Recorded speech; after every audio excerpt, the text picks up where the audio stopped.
Okay, hello everyone. I'm Dr. Mark Trolice. I'm a reproductive endocrinology and infertility specialist in Orlando, Florida at Fertility CARE, the IVF Center. And it is my absolute pleasure to be moderator of this very, very important and timely webinar called The New Normal, Adjusting to COVID-19. We're delighted to have expert panelists with us to address the current status of COVID-19. And I'm going to introduce everyone right now. But before we do that, I just want to share that the webinar will be probably about an hour. We may go over based on the numbers of questions. If you have questions, please use the chat button at the bottom of your screen, okay? And feel free to ask questions at any time, but we're really going to address them at the end of the webinar. So ask as many questions as you'd like. So I want to introduce our expert panel. Rachel Humphrey is a board-certified perinatologist. She's director of the Advent Health for Women's Maternal Fetal Medicine Program and an award-winning physician with Advent Health Medical Group high-risk pregnancy team. She is an outstanding clinician. I've known her for more than 20 years, and I'm always impressed by Rachel's immediate fund of knowledge in our specialty. So we are very, very honored to have Rachel join us today. Jessica Affont is a board-certified obstetrician gynecologist for Advent Health Medical Group, OBGYN. She is a graduate of the University of Florida and received her doctorate of medicine from Florida State University College of Medicine. She did her residency at Winnie Palmer Hospital, and at that time, both with Dr. Humphrey and Dr. Affont, I was the director of reproductive endocrinology, so I trained with them during their residency. She was a chief resident, as was Rachel. And Jessica has been practicing in Orlando since 2008. Asim Jani is a hospital epidemiologist at Orlando Health. He serves on the corporate quality and patient safety team, where he's been focused on quality improvement, infection prevention, health system preparedness, public health collaboration. And before he was here, he was role of Director of Preventive Medicine Residency Program at the CDC. So lots of experience on our panel here today, and I'm very, very excited to get started. So let me bring that panel up, and thank you all for being with us today. Thank you. So it's a real honor to be here.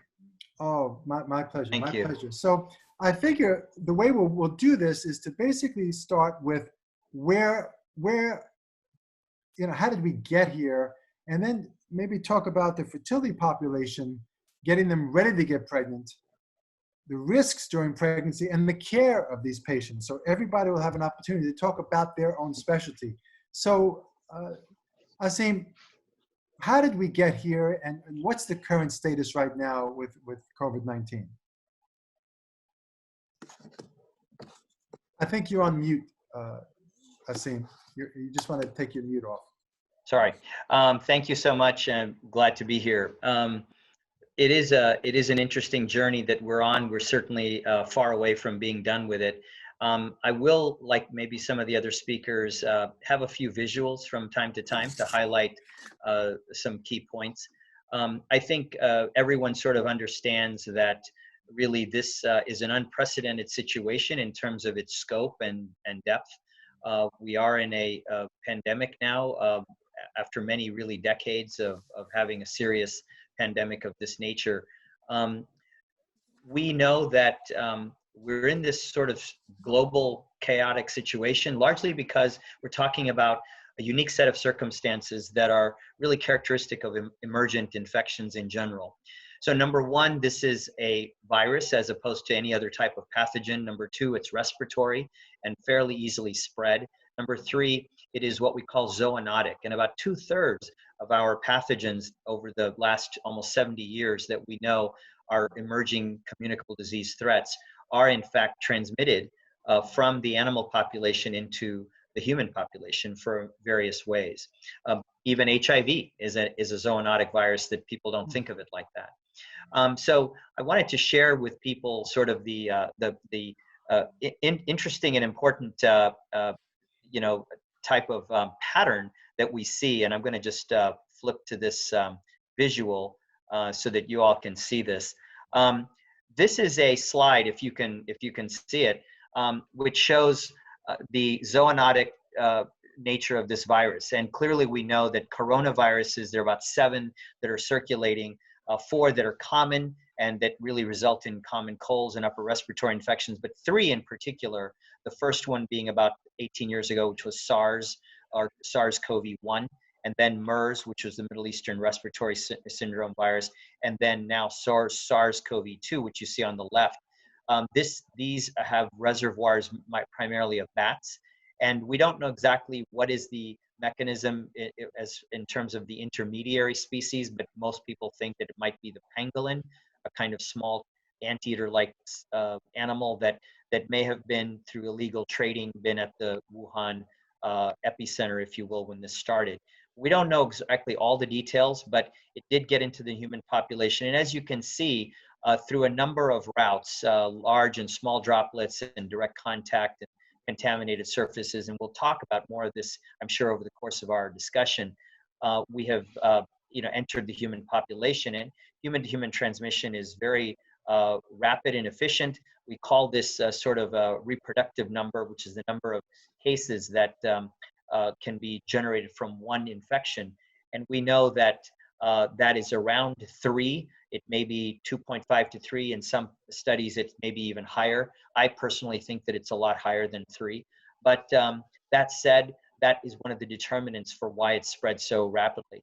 And as you can see in this figure, it's really quite telling that we are concerned about vulnerable populations and, of course, pregnant women in particular. And I'm sure that a lot of our discussion is going to go into that.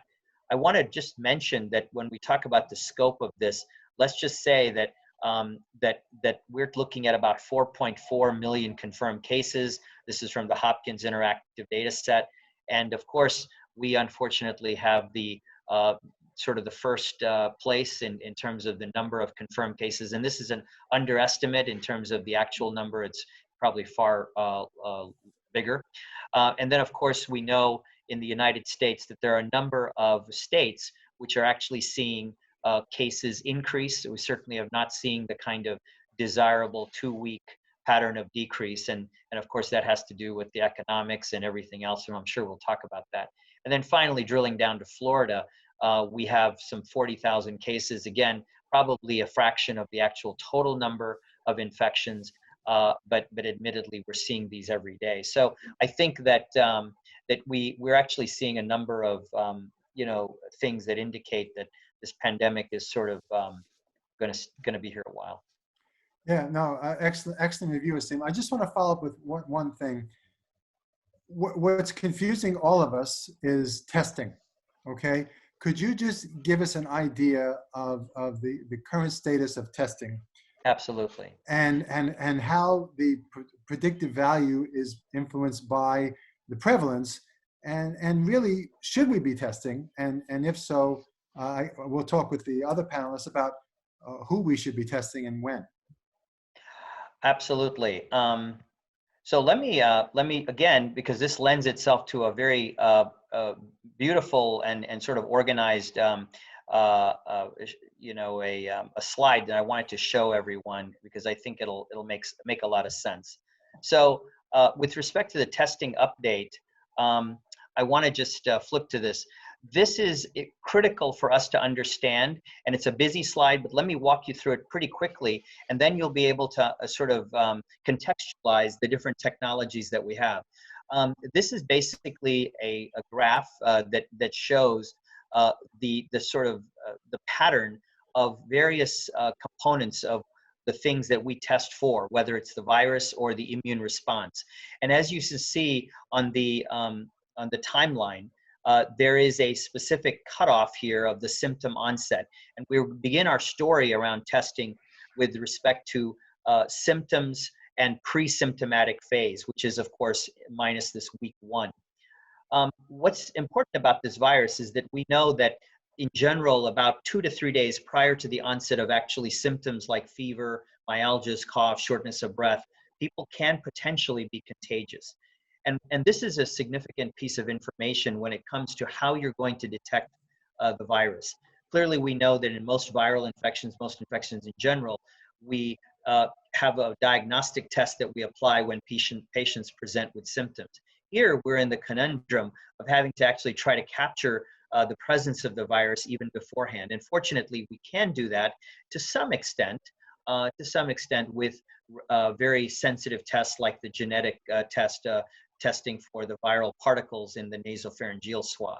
So what we're seeing here is the different colored lines indicate the different types of tests that are available. We have tests that are indicated by the blue, which is the arc here that you see, and that's from the nasopharyngeal PCR swab. We have other types of isolation things that we normally don't do, which is, of course, culture. And then we have other specimens, including the pink that you see here, which is sputum or lower respiratory specimens, and then, of course, stool. These are depicted here because they all have varying patterns of increase and decrease. But notice that even a few days before symptom onset, theoretically, you could capture the viral presence through PCR testing. This is the one that we have in terms of the most prevalent and the most reliable valid test. These are numbers in terms of test characteristics of 95 to 98% sensitivity, specificity, excellent test. Unfortunately, when when these tests are applied to populations that may in fact be having low prevalence, you run the risk of sort of some false positivity. In this situation of the pandemic, what we're really concerned about is missing any type of an infection. And fortunately, PCR serves us well in both regards. We don't miss many. We don't certainly have any false positives. That said, the other type of test that you see here depicted in the dotted lines are the serological tests, which are the tests that test our immune function and immune markers, specifically the IgM and the IgG antibodies, the short-term recent exposure indicators, and the more long-term remote ones, respectively. And these are very well known to most infectious disease organisms. These generally don't really appear until the second week of symptoms, which leaves us in a bit of a gap, but they can appear in the first week after symptoms. And they have this sort of pattern of increasing until about week 3 to 4, at which time they diverge. And we really see the IgG holding its own. And now this is important because the combination of the IgM and the IgG and PCR can sort of tell us where we are. And this is not something that is used in prime time per se, but it gives you sort of the complexity of how we can use all three, the genetic viral presence detection, along with the serologies, and sort of figure out, hey, is this person in a window? Are they in an early stage? Are they in an active phase, or have they recurrent? They're in the late stage, or in fact, are they in the past infection? The problem is what you were getting at, and I want to show this slide because this is really important for our audience to realize, and that really is the question, is how likely are you going to be immune to COVID-19 if your, quote, let's say in the best case scenario, perfect antibody test is in fact positive? Well, the challenge here is depicted by these numbers. And so on the top, you see SP for specificity, which is an indicator of how likely is it that the test will be negative when the disease is absent.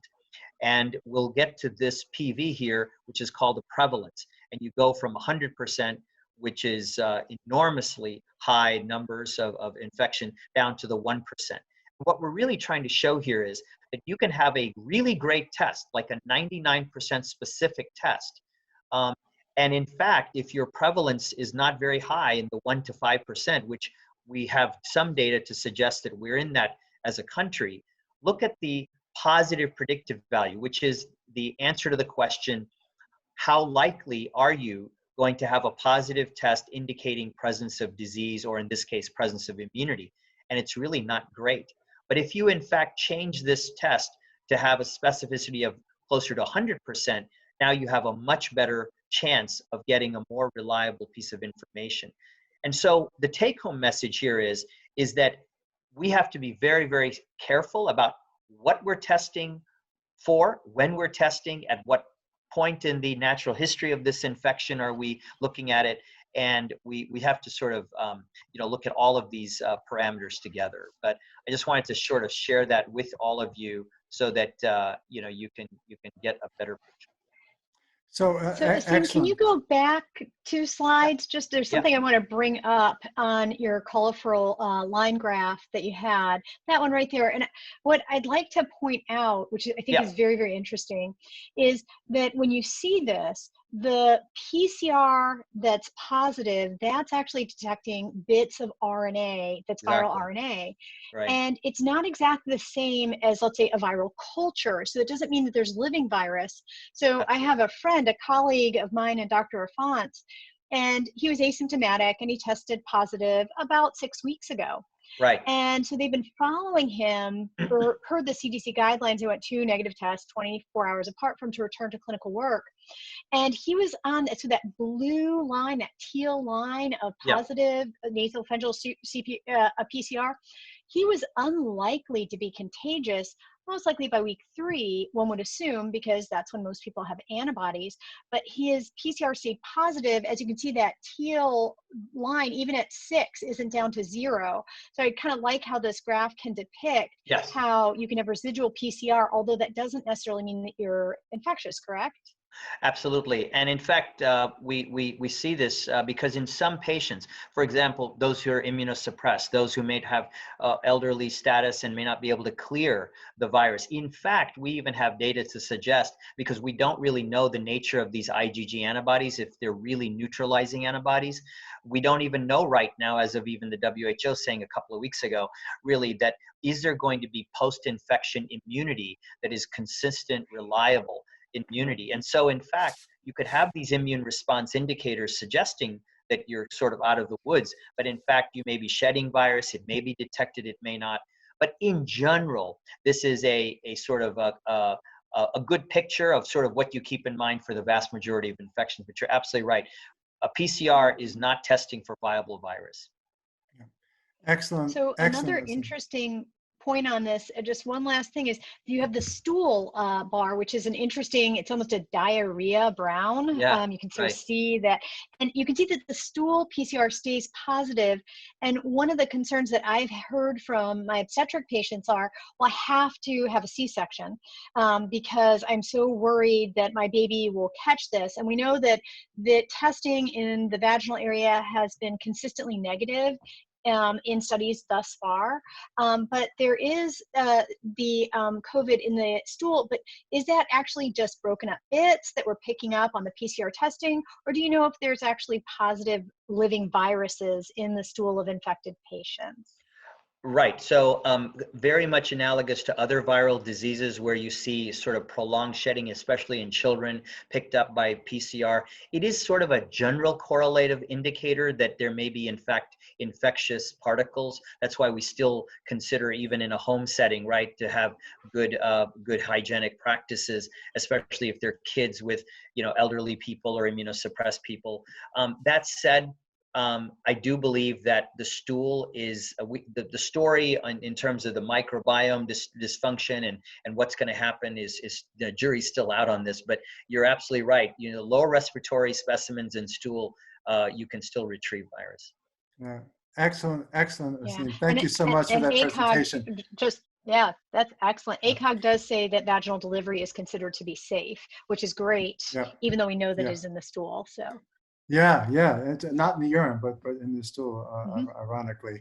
So what I wanted to do at this point is now take us from a patient that is wanting to conceive, and then that would be my area. So I'm just going to present a few things because I get lots of questions from colleagues about this specifically. So let me just bring up my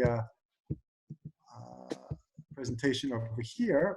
And so what we did, the American Society for Reproductive Medicine in mid-March came out with guidance to really recommend that we stop doing transfer cycles, in vitro fertilization, and attempting pregnancy in order to mitigate risk. And this was about a 6-week wait. So where are we now? Guidance has come about to show that patients, because infertility disease, patients are starting to now become jeopardized from deferring their fertility, and particularly in the specific areas of the cancer patients that need emergency fertility preservation, the severe diminished ovarian reserve patients. So we've started to slowly, as you can see, proceed with caution. And the things that we're doing now this month is the examinations and ultrasounds. We are starting to do artificial insemination cycles, intrauterine and ovulation induction, as well as some diagnostic testing that you can see. That's what's happening in May. But we are proceeding cautiously, spreading patients apart. And I'll talk to you about how we're doing that.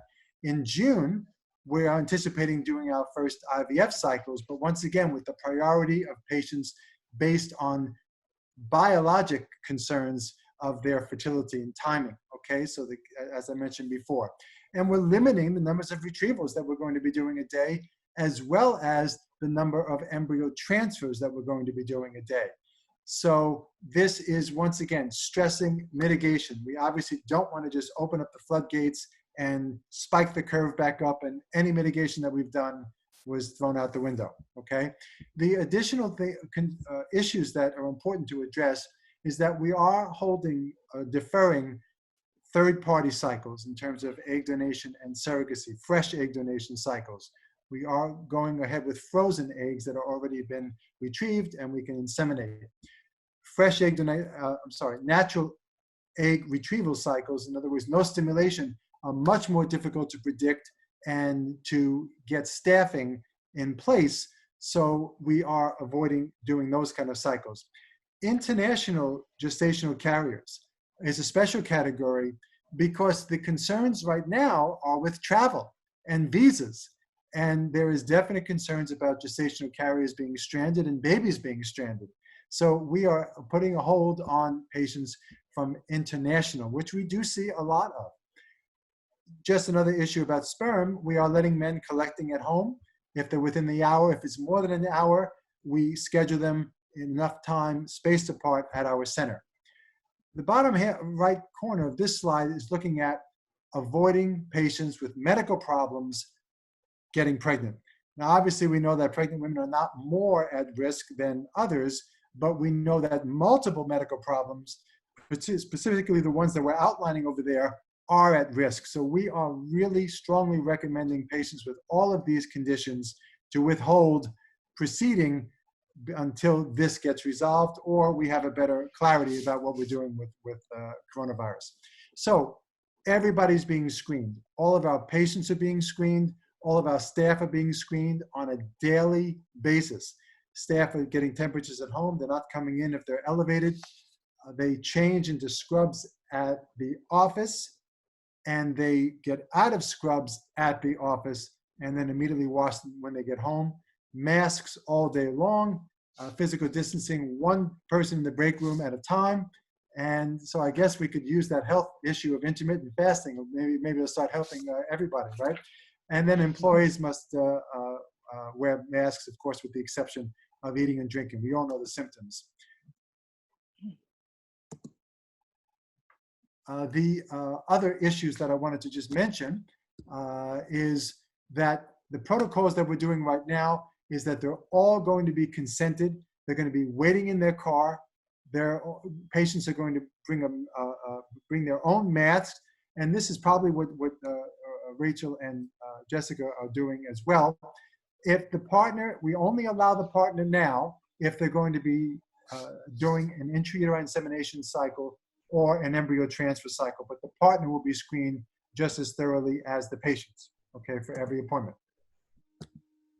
This is something that we do for every patient that enters the office, no matter how often they come in. And unfortunately, fertility patients will come in a little more regularly if they're in cycle. So I can give this to anybody that's interested. Our medical assistant does an intake with these patients, checking for conditions, symptoms. We know the exposures that require concern. Any positive issues for concern about COVID, then we get them tested. This came out just this week from the American Society for Reproductive Medicine. Most of these are office procedures that really just require gloves and surgical mask, okay, for us. For the operating room in hospitals, that's when we're getting into some facial covering for eye coverage in addition to the gowns and gloves. So for our reproductive endocrinology colleagues that are watching, this just came out with ASRM, and we're basically just doing our surgical mask and as well as gloves for really all the procedures that we're doing in the office. Okay, let me just close this out. And so with that, I wanted to bring up Rachel to talk about, what do we really know about COVID and pregnancy? There's a lot that we don't know. We don't know a lot about the first trimester, but take us through the concerns if we're counseling patients about the risks if they have COVID during pregnancy, Rachel. Oh, sure, absolutely. So the first thing that we know is that in general, women who are pregnant are in a good demographic when it comes to the pool of how things can occur with COVID, because we know that women do better than men and have better outcomes than men do. Sorry, guys. And we also know that younger people, which usually would be women under the age of 50, they do better as well. And that's usually the women that are having babies. And so that is a very positive thing that we know. The other thing that we know is that it's been very clear even early on in outbreaks with infections similar to this, like other corona infections like SARS or MERS, and other viral infections such as H1N1, where we knew that pregnant moms did worse than the general population. And thankfully, that does not appear to be the case at all. So about 86% of pregnant women who are infected are going to have a very mild course. So the vast majority of patients are going to have a mild course. So the thing that pregnant women are most concerned about, and I can tell you that there's a lot of anxiety generally in society right now with this infection, but in the pregnant population, it is really incredibly increased. But 66% of pregnant women are very worried about COVID infections. And the majority of those are very worried about transmission to the baby as their primary concern. It's not how sick they're going to get, it's actually passing it on to the baby. So the information that we have about fetal transmission is actually right now, it's very new, but it's actually relatively favorable. And so the thing that we know is that when you get infected with this, okay, you're breathing in the droplets, your lungs get infected. It has to actually get to the baby to be an issue where the baby actually gets what's called vertical transmission, when the baby actually gets the virus in its system. And that requires a bunch of steps, and they seem to be steps that are difficult to achieve and uncommon. So the virus actually has to get into the maternal bloodstream to actually get down to the placenta to get to the baby. Otherwise, the virus would have to get into the vaginal secretions for the baby to get on the way through the delivery canal. And we know that thus far, there are no documented cases of positive virus on vaginal culture. But there is a small percentage of people that do get what's called a viremia, actually have this virus circulating in their bloodstream. So the largest study looked at about 300 patients and found that about 1% of people had a viremia. Now that was a mixed population, older and younger, and male as well as female. Probably that number or a little bit less for our reproductive women in terms of viremia rate, which is why I think it's been so difficult for us to get a confirmed proof of a vertical transmission. There are some case reports that are telling. There are some reports of babies that were positive on nasopharyngeal swab within the first hours or days of life. And there are some case reports. There's one case report where there was a 19-week loss. And the people in Switzerland that were taking care of this patient, she was symptomatic about 2 days before her loss. When she had the loss, they had the thought to culture everything. They cultured the amniotic fluid, it was negative. They cultured the umbilical cord, the surface of the baby, they were both negative.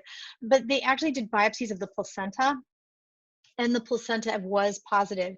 It is true that the infection, the SARS-CoV-2 virus, it connects to cells and infects by what's called the ACE2 receptor, and the ACE2 receptor is present in fetal organs such as the lung, liver. It is also present in the placenta, so it makes sense that if we can get that viremia, if it's long enough and at high enough level, that the baby can get infected. But the big take-home message, this is sort of the trees, what you want to tell people in terms of the woods, and the big take-home message is the majority of pregnant ladies do well. It is very rare that there is any transmission to the fetus. And the last is that we have had neonates and newborns that were found to be positive shortly after birth or in the first few weeks of life. And in general, they have very mild symptoms. So right now, the data is reassuring.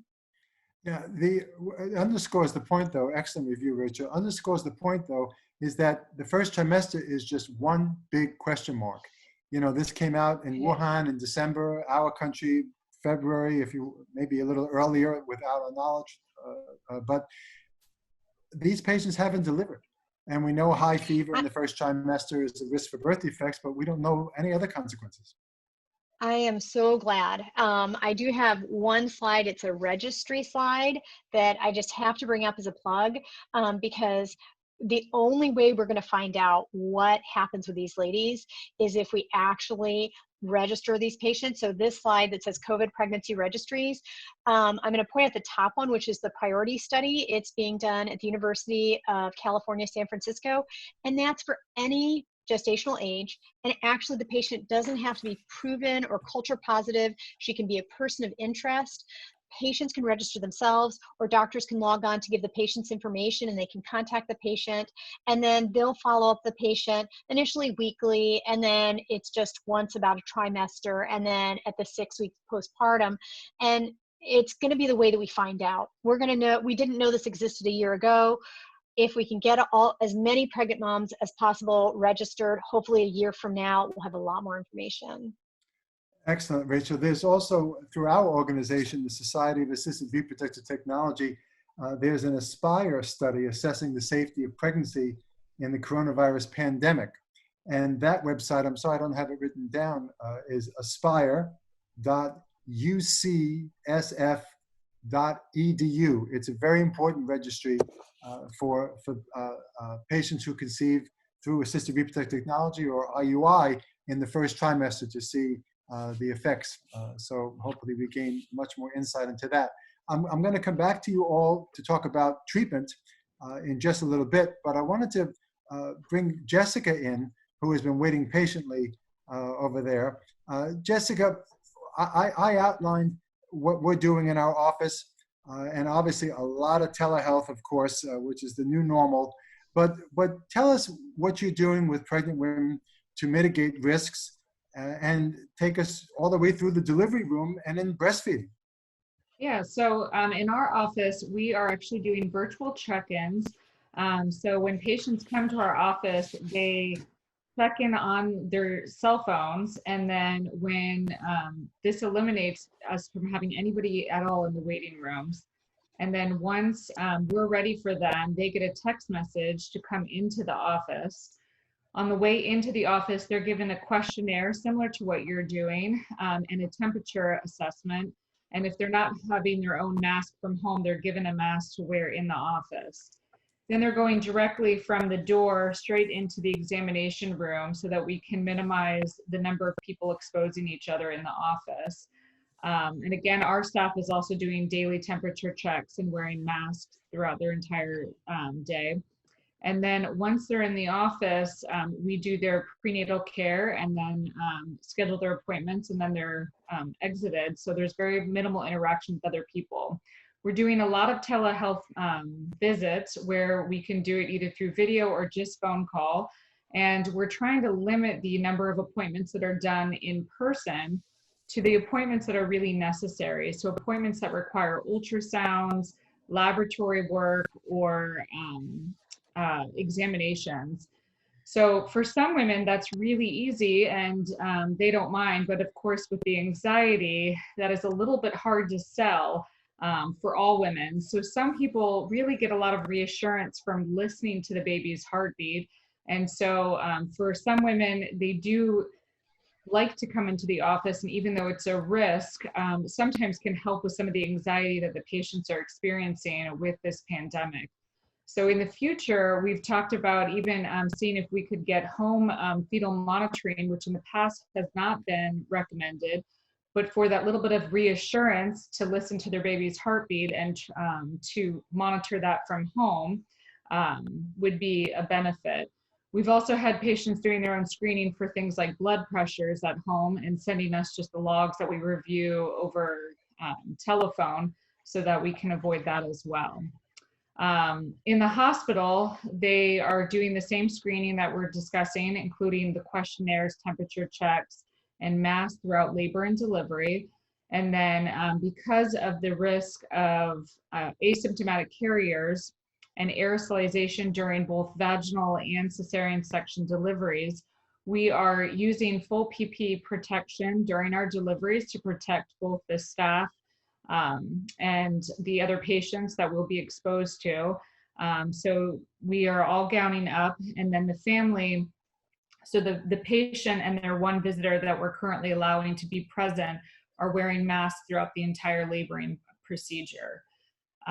We are allowing one visitor at this time to be present in the hospital, and I do think that's really important. So even though the father or the partner of the patient is not necessarily needed to birth the baby, I think it's really important emotionally to be there during that experience.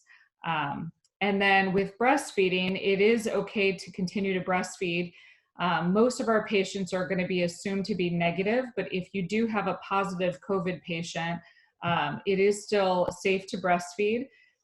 You can do direct breastfeeding by wearing a mask and obviously washing your hands before and after to try to reduce transmission, or you can choose to express the breast milk with pumping and then allowing somebody who is a known negative to be feeding the baby directly. Well, excellent. What are you seeing, Jessica, as the major concern of women, the questions that they're asking during your visits? You were talking about anxiety, and I don't think we've talked enough about mental health concerns over the stress of COVID. What are you hearing? I think that having a baby and having a life-changing thing like bringing a child into this world is scary without any pandemic. And then you bring in a pandemic and it's a lot of the unknown. So patients are very nervous that really they're going to get their child sick and that their baby's not going to make it. They're also worried about what other people in our community are doing.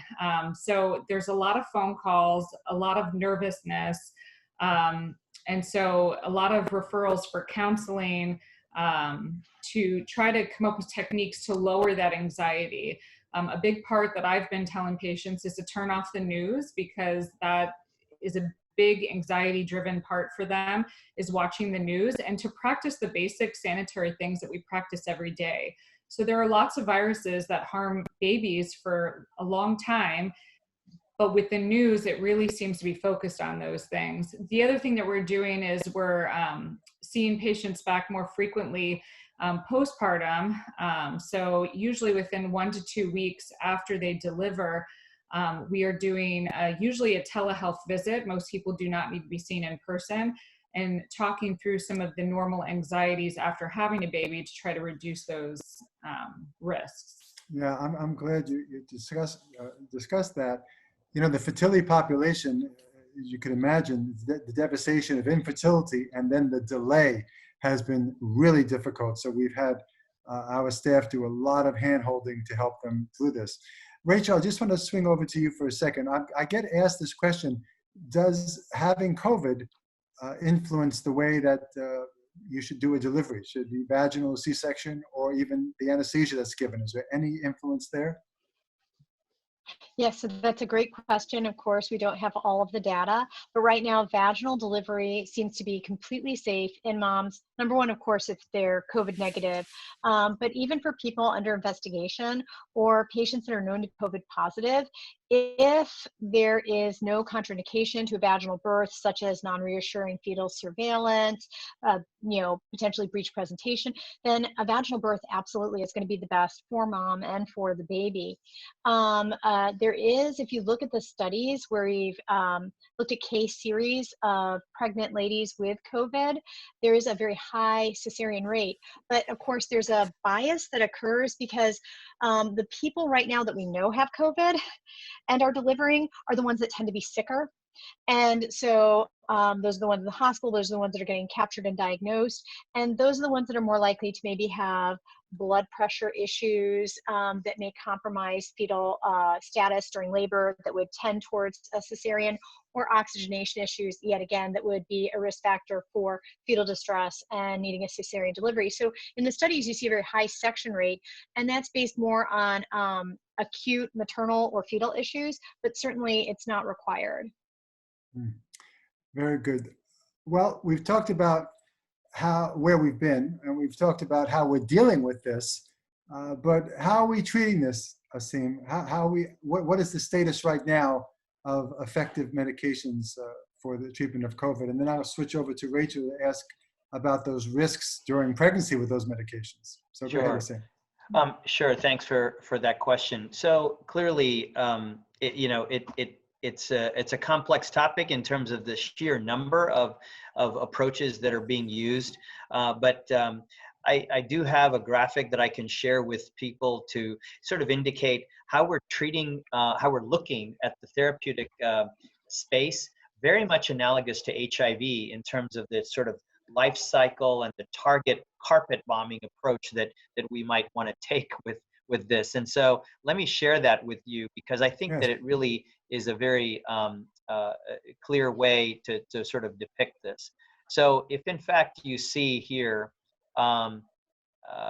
that, I think you can see the slide. Hold on one second. All right. So what you can see here is a black box, if you will, that really tells what's happening underneath the surface. So if you have a virus that, if you see on the left, is essentially infecting a given cell, there is that ACE2 receptor that was referred to is right here. That is the critical receptor, and the spike proteins coming off.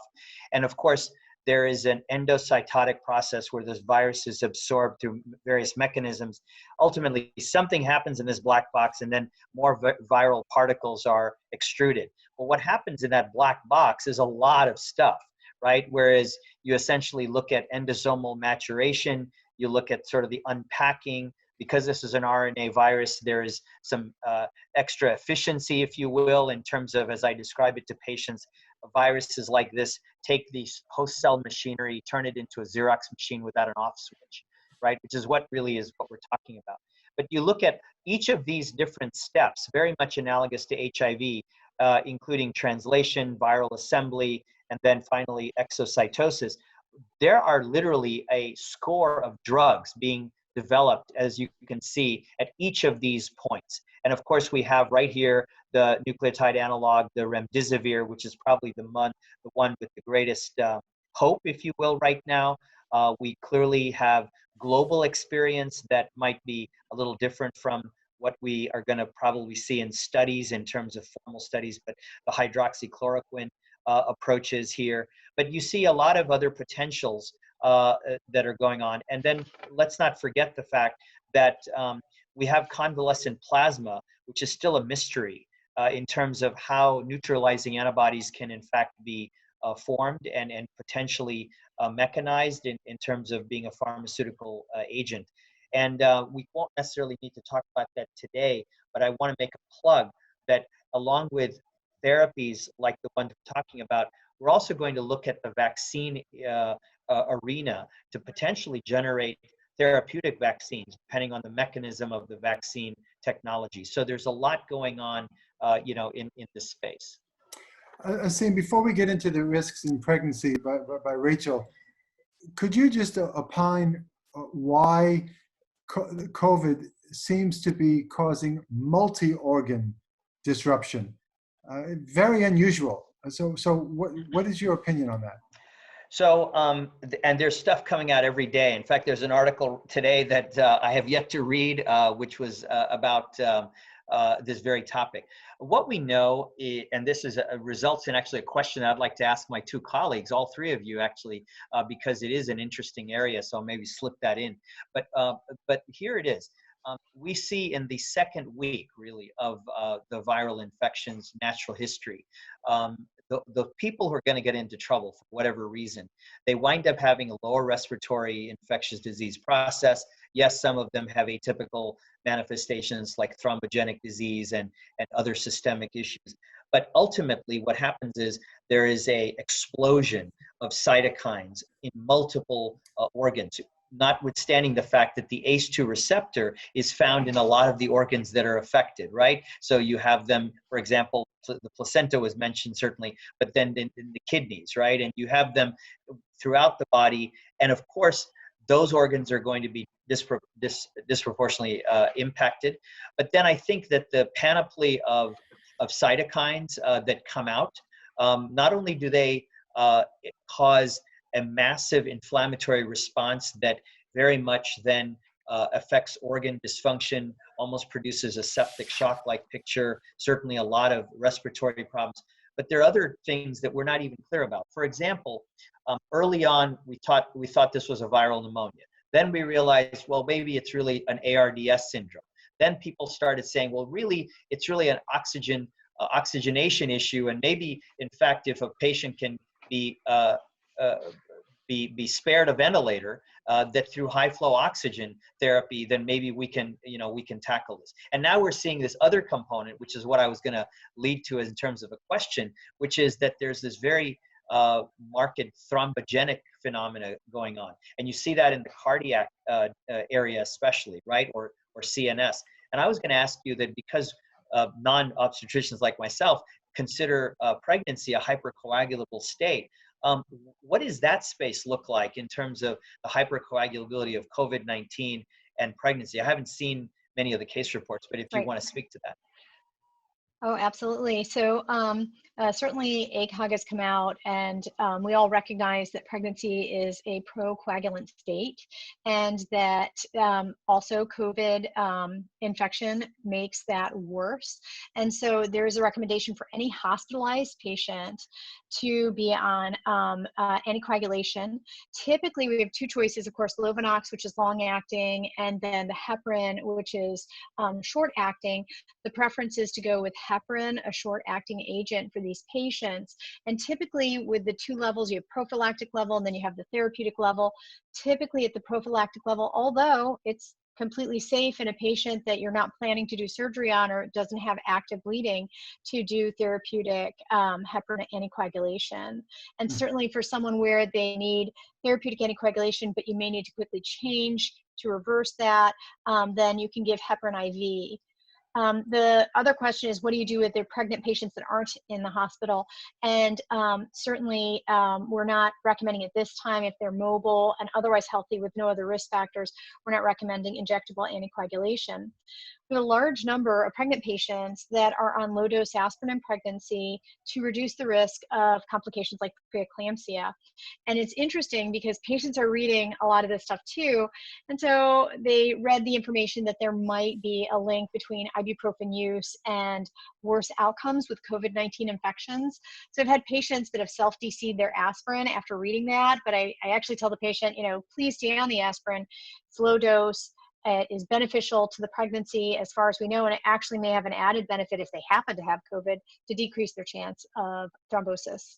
Yeah, excellent. And ironically, it's not only pregnancy is procoagulant, it's also immunocompromised state. So a double whammy, unfortunately, with COVID, but fortunately, they're not more susceptible. Quickly, Rachel, what do we know about these drugs for pregnancy if we're treating, particularly remdesivir? Right. Well, actually, remdesivir has been used in pregnant patients. Actually, it was used in pregnant patients when remdesivir first came out for Ebola infection. And so we have very limited information, but the information is reassuring. And certainly, remdesivir is only available in a study setting. It's not a drug that was, it's not gone through anything more than phase 3 trials. So it's not out. You can't get it from the pharmacy. But certainly, if there's a study, you can enroll the patient if that's allowed, or request compassionate use for remdesivir for pregnant ladies. And certainly convalescent plasma, which has some promising preliminary reports, also is considered safe to use in pregnancy. Excellent. Great to know. I was going to bring up the observation that I read that the randomized trials right now with remdesivir are excluding pregnant women. So that it's still a sort of a carryover, from making it more challenging. But Okay, so now last question for the group before we go to the audience, and I'm going to put you on the spot. Okay, so Jessica, you're first on the hot seat. A patient who's come to you, she's 28 years of age, has no children, and she says, Dr. Affont, given all this coronavirus and COVID concerns, should I even be thinking about getting pregnant at this time? You might be asking the wrong person, because I think everybody should get pregnant. Yeah, I do think that pregnancy should still be going on right now.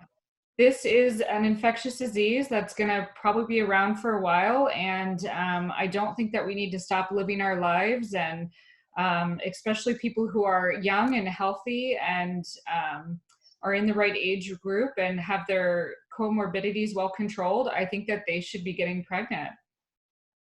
Okay, fair enough. Rachel? Yeah, absolutely. So I absolutely agree with Jessica. I think that this is not a reason not to get pregnant. I wonder if we'll see. I'm really waiting to see where we're at in about 5-6 months, because part of me says, wow, all these people are on quarantine. Sports are really not showing. There's going to be a lot of hanky-panky, and we're going to have this boom of babies. But then I've heard quite a bit about people losing their jobs, losing their insurance, and possibly those people would be very careful not to get pregnant. But certainly I would hope that this would not dissuade anyone from getting pregnant. Yeah, the fertility population, of course, have been waiting for so long. It's very, very difficult during these just 6 weeks of delay.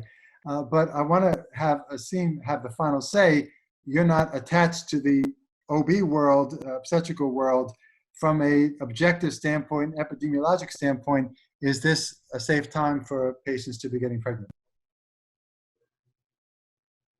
Yes, I think it is. I would not necessarily say that a pandemic, even of this proportion, is the appropriate context. In fact, quite frankly, I was more concerned about this situation when it came to Zika, for all the obvious reasons, right? And that is minuscule, in relative to what we're having here. I do think that the issue of pregnancy is really, like the other speakers have commented, it's really more on the spectrum of how much are we going to use science and common sense to protect ourselves and to really replenish our lives in whatever ways we can, and fulfill our aspirations while we have this threat. I mean, the fact is, and I hate to sound like a doomsday machine of sorts, I don't mean to, but the science will tell you that what we're experiencing with COVID-19 is really sort of the beginning. We are going to see many, many more pathogens, communicable disease threats over the coming decades, largely a function of climate change and the disruption of many sectors of our society, economic issues, and migration, and a lot of other things are going to play into it. And I do believe that these kinds of situations can just make us more wise and more tested. I do believe that people should exercise social distancing and wear masks and hand wash and not touch their face and all those things that we know can help prevent the spread at our sort of local level. But we also should be very careful about what we're seeing in the news in terms of what's going to happen in the next 6 months. Notwithstanding availability of a vaccine, I do think that that day will come, and we will have probably more than one types of effective therapeutic vaccines, if you will, preventive vaccines. I do think that I share the concern of many people about the traffic jam with influenza and COVID-19 in the fall. I don't think that that is a fantasy. I think that that's something that we should brace ourselves for.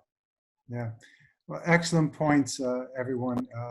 It also is so inspiring to see our colleagues in the healthcare profession just sacrifice themselves for their patients. It's really such a noble profession to play a part, and I'm not there at all. But to see what they have done and to step up whenever it's necessary to be able to take on this kind of a challenge, and think about globally now how the race is for treatment and vaccines. It's really, really remarkable and so inspiring. So I was going to turn to questions because we have some from the audience right now in our remaining moments, okay? All excellent points, and I knew this was going to be great, and you all have exceeded my expectations. So we have a question from Dr. Cicely Garvin over there in Detroit. What do we think about the microthrombi with COVID and early pregnancy loss due to thrombus formation in the placenta? Wow. So I'm gonna hit Rachel up for that one. Yeah, well, so there's a couple things that have to happen with that microthrombi. So first thing is you have to either assume that the patient is viremic, because we know that there are these ACE2 receptors in the endothelial cell lining. And one of the ways that microthrombi are assumed to occur is through the virus attaching to those and disrupting that lining. So once again, the viremia rate is felt to be low for this infection. So while yes, it is possible, it doesn't seem like it's probable. The other way that microthrombi can occur is actually, we talked about the cytokine storm. So you can have someone that's just really sick. They're not viremic, but they're just very sick. And just with anything, we've seen patients that have been very sick with a urinary tract infection or other infection, and they are more likely to have a miscarriage. Yeah, so far it doesn't seem the literature is convincing that miscarriage is a higher rate. It seems like preterm labor is the major concern that we're seeing, right? Right, absolutely. Yeah, so very, very good question. And just waiting to see if there's anything else. Corey, do we have anything that's coming up that you see for any other questions? No, I don't think that we have anything there. So I'll give you all the last words for the topic, and I'll start off with Jessica. What final words, what message do you want to give to your colleagues out there? I think that, we have a lot to still continue learning, and I think that, we just have to keep going day to day and taking all the information in and sharing what we have and our knowledge with our patients to help lower some of their anxieties and continue to have babies. Rachel, what would you like to say to your colleagues? Yes. Well, it's so interesting because I think it's very important for us to support our patients and their anxieties, but I think that also all of us as providers are feeling a lot of pressure.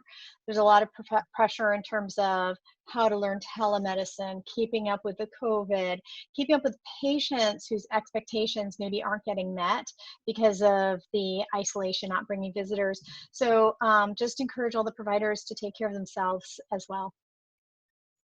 Asim? Yeah, I would say that to echo 3 points, really. I think we should all give ourselves a pat on the back, but also take care of ourselves. I think providers need to do that most significantly and really protect ourselves and try to be as healthy as we can during this phase. Number 2, I think we need to all be extremely focused on looking at all the silver linings, if you will, that are emerging. The fact that people are able to work from home, the people are actually out in the neighborhood riding bikes and walking and running more than I've ever seen them before. So, I mean, I think that things are shifting, right, in our priorities. And I think the third thing is to not forget that really this is impacting disproportionately many people who are of color, who are of socioeconomic constraints, the Alice communities in Central Florida, for example, and many others, other spin-offs, including children across the world who are going to have more problems with hunger, as exacerbated. So keep those beings in our hearts and serve what we can. We have some questions from the residents at UCF. What's your opinion on COVID testing for all OB admissions? This is for inductions of labor, scheduled C-sections, and then there's one more question to follow up. What do you think about congenital anomalies being possible seen during an anatomy ultrasound in pregnant COVID patients? So let's say, should we be testing everybody right now for all OB admissions? I think we should, because we don't have enough information to know.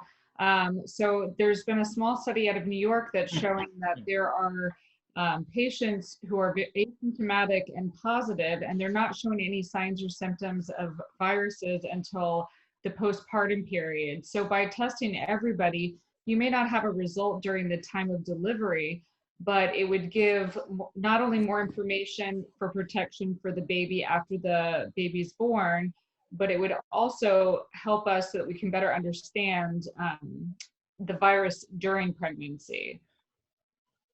Okay, very, very good. So the last question is, what do you do when you see congenital anomalies being possibly seen during anatomy ultrasounds in pregnant COVID patients? Rachel. Right. So certainly that's not something that we know about definitively. And so what the current recommendations are is that if a patient is sick with COVID documented in the first or second trimester, just as with other infections, it is reasonable to get an anatomy scan, but there are no known anomalies that are associated with a COVID-19 infection in pregnancy. And someone who's later in pregnancy and gets this infection and then recovers, it is reasonable to track growth in the third trimester, either clinically or with a growth scan, although yet again, it's too soon to know if there is actually an association with, let's say, growth restriction and a past infection. All right, and with that, we're going to close. I want to thank all of you just immensely for the time that you took to prepare for this, the slides that you made, the education that you provided our audience, and just for being colleagues as well. So thank you all. Thank you for joining us today. Thank you for having us. Thank you so much. I want to thank Insight Marketing for their expertise in putting on this webinar.